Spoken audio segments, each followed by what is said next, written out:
I'd like to pick up the examples that Mr. Ivanov used, and that which looks east and west, and I'd like to address Mr. Liao Xing, who will speak and ask you what is your view of the role of China in a decade. Thank you very much. The short answer is I don't know. The Chinese have a very bad habit of thinking long. 10, 20 years is something not quite a typical question Chinese would ask. Well, I would argue they don't know either. But I want to emphasize is that the debate about China in the West so far has been an irrelevant debate, reflects a fundamental misunderstanding of China. A popular joke in the West today is one can say almost anything about China without getting right, or you can say anything about China without getting wrong. That means real debate has not yet started. The reason for that, I think, is because the current debates, there are a lot of books almost every week. Somebody produced a book about meaning, significance, challenge of a rise, so-called rise of China. But those debates are still very much fixed in an ideological framework which is deeply rooted in the European Enlightenment history. I emphasize it's Enlightenment ideology rather than Renaissance ideology, because the Renaissance ideology actually provides a much better chance for West to understand China on this, in real terms. Okay. Now, this is not the first time China debate with the West. This is the third time. I like Andy's reference to 14th century. I would argue we have three chances so far between China and the West. The first time represented by the Jesuits. These are the first group of foreigners who went to China, really in a humble manner. Europe was not at the top of the world at the time, so it's perfectly normal for them. They were shocked by Chinese achievement. They tried to understand it. They learned language, history, Confucianism, and they tried to explain to the European world. Okay. But that learning process was quickly cut short by Vatican, because the European Reformation, as we all know, the first major debate is known as the China ritual debate or China rights debate, which is about whether or not Confucianism, Confucian value can be compatible with Western Christian value. And after 170 years of debate, and the Vatican's final verdict is no.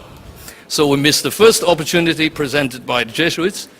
The second debate, of course, there is no real debate, because the British simply used raw power in 1840 to start war with China in order to solve a trade dispute and also dispute on currency accumulation, which is sound very familiar to us today.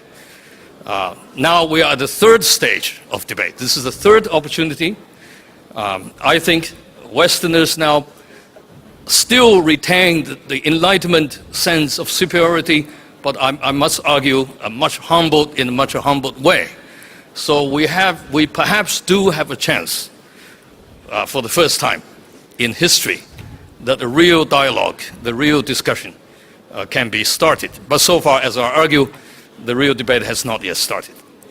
As we can witness the recent British debate between Martin Jack and Will Hutton, the debate is deeply rooted in Enlightenment, anti-Enlightenment. Is really the replay of the Western intellectual argument between right and the left. Has nothing to do with China. Chinese are rather amused to look at this kind of debate.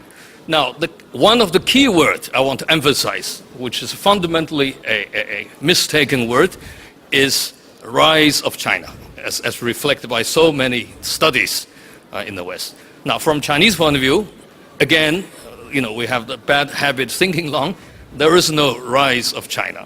What we really have today is a restoration of China with about 150 years lapse in history.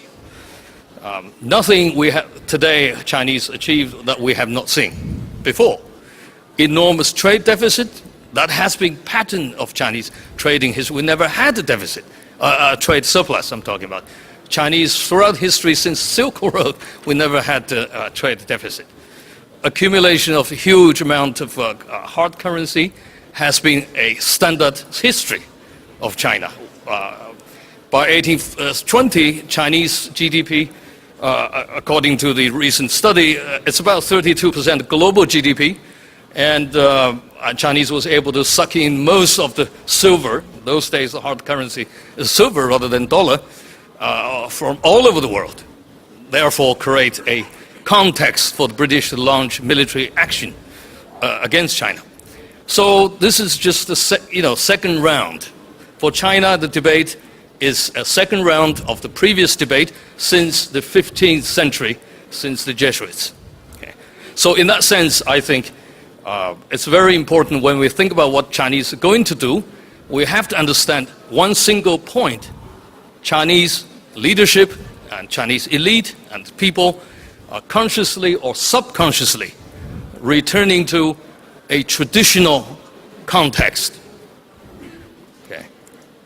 So in that sense, I think it's not something new as the rise of China suggests. You see, the rise of China in the West means a couple of things. One is the assumption China finally start embracing a good value which invented by the West, finally joined the world, which of course is totally irrelevant from Chinese historic experience.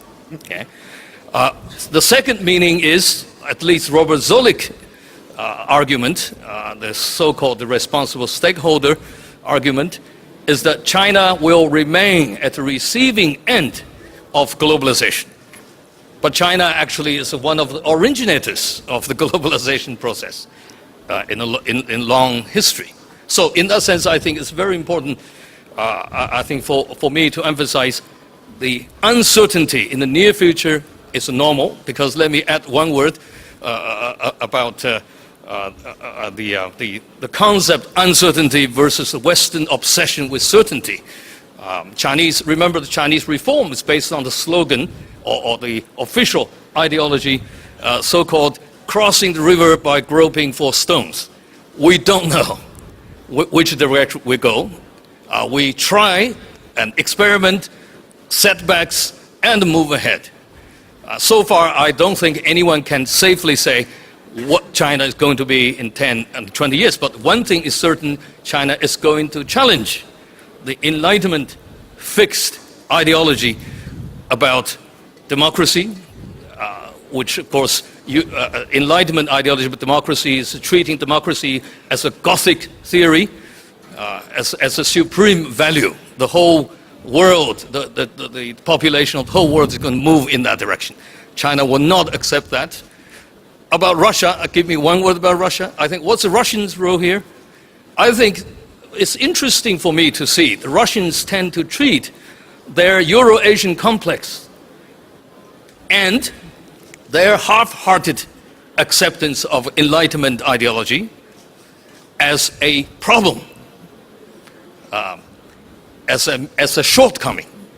In fact, I do believe Russia is strategically located or historically located in the position to be a very important bridge between Western values and Eastern values. Okay. It is Leibniz, German philosopher Leibniz used to say, the only way for Europe to understand China is through Eurasia. But Russia is not playing that role, unfortunately. I hope Russians will be more positive on that. Thank you very much, Mr. Sen.